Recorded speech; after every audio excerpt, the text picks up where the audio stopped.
বাতাবি লেবু, তারপর সাতকরা লেবু, জামির লেবু, এই জাতীয় লেবুগুলোর তারা সালাদ হিসাবে গ্রহণ করে। এই যে সালাদ হিসাবে গ্রহণ করে, এর ফলে মানব দেহের অনেক রকম জ্বালা যন্ত্রণা চর্মরোগ এগুলি চলে যায়।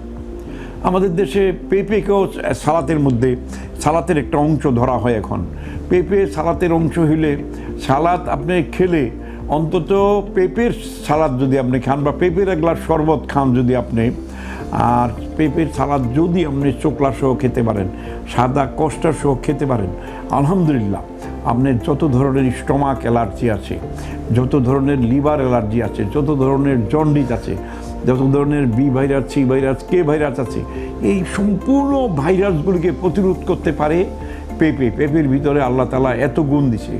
আবার এটার সাথে যদি একটু কাঁচা হলুদের রস দিয়ে খান আপনি, আলহামদুলিল্লাহ আপনার অনেক ধরনের ব্যাড ব্যাকটেরিয়া যত আছে, এইসব ব্যাকটেরিয়াগুলি মানব দেহে ভয়ানক ক্ষতি করে, সেই ব্যাকটেরিয়াগুলি চলে যাবে। ইভেন কি এক ধরনের কঠিন ব্যাকটেরিয়া আছে যেটাকে এভিএন বি ভাইরাস বলে, সেই এভিএন বি ভাইরাস পর্যন্ত চলে যায়।